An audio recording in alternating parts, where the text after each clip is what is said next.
வணக்கம். தமிழக அரசு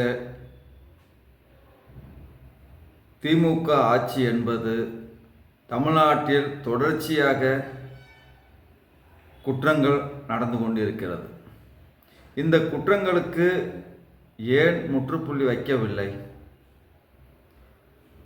நாங்குநேரியில் 2 நபர்களை கொலை செய்தார்கள். நாடார் சமூகத்தை சார்ந்தவர்களை வெட்டினார்கள், கோனார் சமூகத்தை சார்ந்தவர்களை வெட்டினார்கள், சம்பவகுல சமூகத்தை சார்ந்தவர்களை வெட்டினார்கள், இருக்கின்ற தமிழ் சமுதாயத்தை வெட்டினார்கள். அந்த இளைஞர்களை ஏன் என்கவுண்டில் சுடவில்லை?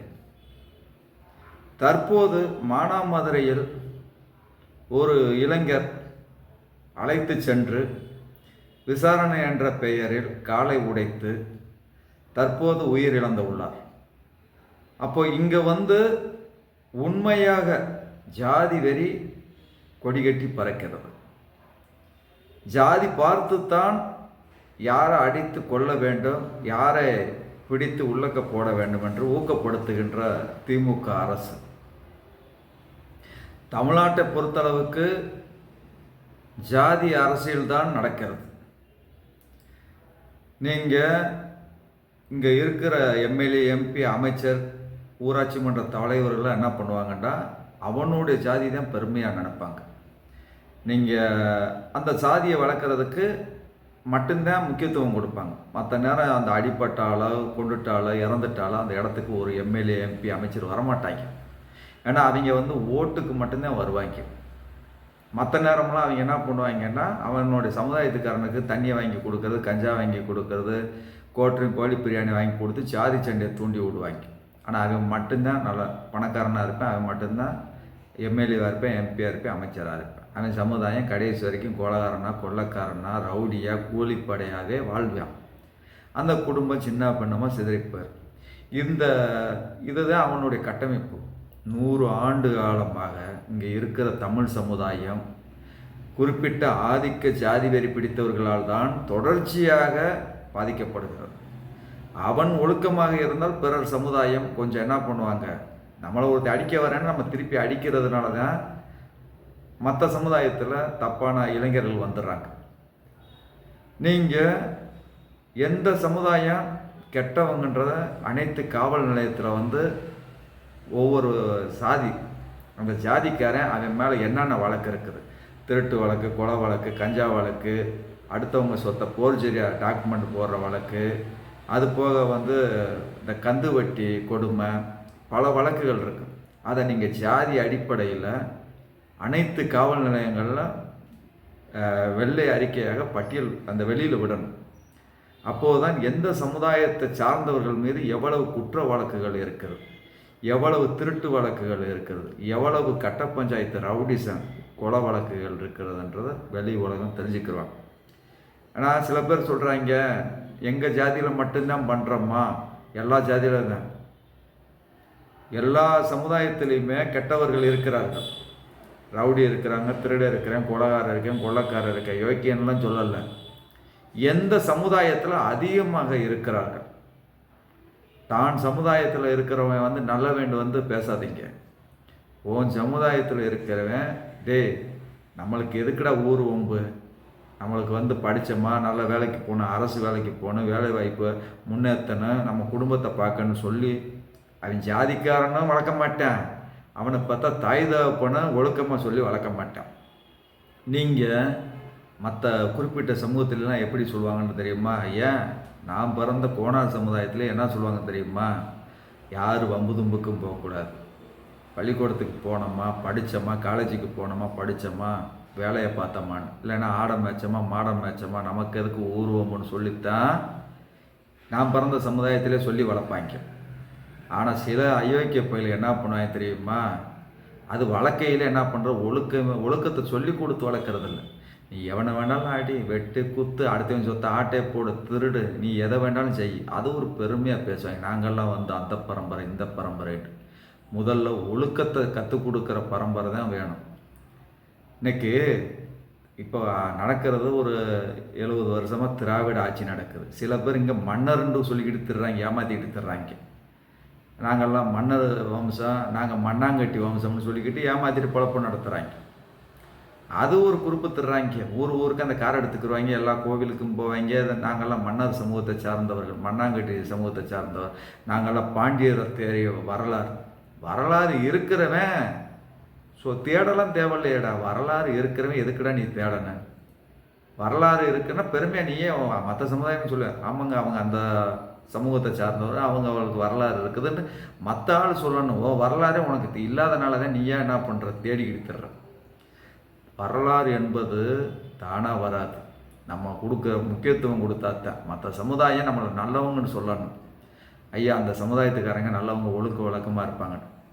நீங்கள் முதல்ல திருந்துறதுக்கான வழியை பாருங்கள். உன் தாய் தகப்பன் உன்னை ஒழுக்கமாக வளர்க்கலை, அதே மாதிரி உன் ஜாதி தலைவர்கள் உன்னை கடைசி வரைக்கும் ரவுடி பயல்களாகவும் கூலிப்படைகளாகவும் ரவுடியாகத்தான் வளர்க்க போகிறேன். நீங்கள் எந்த காலத்துலையும் திருந்தப்பே போகிறதில்ல. கேட்டால் எங்களுக்கு தான் ஜெயில் கட்டினாங்க, எங்களுக்கு தான் போலீஸ் ஸ்டேஷன் கட்டினாங்கன்னு சொல்லிக்கிட்டு பெருமையாக பேசுங்க.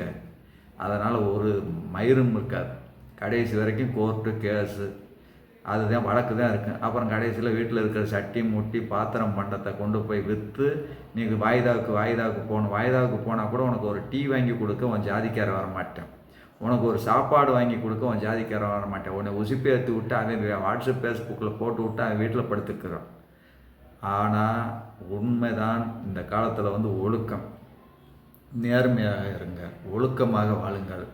ஜாதி சண்டையை தூண்டி விடுறவன், இப்போ நீங்கள் மதுரையில் எடுத்துக்கிட்டிங்கன்னா, மதுரையில் கிழக்கு தொகுதியில் அமைச்சர் மூர்த்தி பக்கா ஜாதி வெறி பிடிச்ச நபர். ஆனால் இந்த மக்கள் என்ன பண்ணுவாங்கன்னா, இந்த மூர்த்திக்கு, இந்த காதர்பாச்சா முத்துராமலிங்கத்துக்கு, ஆர்பி உதயகுமாருக்கு, செல்லூர் ராஜுக்கு, ராஜன் செல்லப்பாவுக்கு, கீர்த்தியா முனியசாமி, யாரெல்லாம் இந்த ஜாதி வெறியை தூண்டி விடுறாங்களோ அவங்களுக்கு தான் ஓட்டு போடுவாங்க. ஏன்னா அப்போ அவன் தான் தூக்கி போட்டு அடிப்பேன், வெட்டுவேன், குத்துவேன், போலீஸ் ஸ்டேஷனில் கூப்பிட்டு சொல்லுவேன், ஐயா ஏன் ஜாதிக்காரன் அவன் மேலே வழக்கு போடாது, எஃப்ஐஆர் போடாத, கேஸு போடாதுன்னு சொல்லி அவனுடைய சமுதாயத்தை வளர்க்குறான். அவன் சமுதாயத்துக்கு தேவையான எல்லாமே செய்வாங்க, செலவைப்பாங்க. அவன் சமுதாயத்துக்கு தேவையான பள்ளிக்கூடத்தை உருவாக்குவாங்க, கல்லூரியை உருவாக்குவாங்க. அவன் ஜாதிக்கு என்னெல்லாம் தேவையோ அதை உருவாக்குவான். ஓட்டு வாங்குறது வரைக்கும் தான் நான் திமுக கரண்டுவேன், அதிமுக கரண்டுவேன். அவனுடைய கொள்கை என்ன தெரியுமா? திமுகவில் போனாலும் கொள்ளையடிக்கணும், அதிமுகவில் போனாலும் கொள்ளையடிக்கணும், பாஜகவில் போனாலும் கொள்ளையடிக்கணும், காங்கிரஸில் போனாலும் கொள்ளையடிக்கணும், தமிழக வெற்றி கழகத்தில் போனாலும் கொள்ளையடிக்கணும், நாம் தமிழர் கட்சியில் போனாலும் கொள்ளையடிக்கணும். கொள்கையே இருக்கக்கூடாது. கொள்ளையடிக்கிறது தான் வாழ்க்கை. நம்ம என்னண்டா, மக்களுக்கு சேவை செய்கிறதுக்கெல்லாம் எவனும் வரமாட்டாங்க. அது என்ன பண்ண தெரியுமா? 5000 ரூபா கொடுக்குறான்னா 5 லட்ச ரூபா கொள்ளையடிச்சு ஆகணும். அதே கனிம வளத்தை கொள்ளையடிப்பேன், மது விற்பேன், கஞ்சா விற்பேன், போதைப் பொருளை கடத்துவேன், அடுத்து ஆள் கடத்தல் பண்ணுவேன், ரவுடிகளை வச்சு கூலிப்படையில் வச்சு வெட்டுறது, குத்துறது, கொள்ளையடிக்கிறது. இந்த பணத்தை பூரா சம்பாதிச்சு வச்சுக்கிட்டு கட்சியில் போட்டு பணம் எடுக்கிற தொழிலாக்கிட்டாங்க. இங்கே ஒழுக்கத்தை பார்க்க முடியுமா?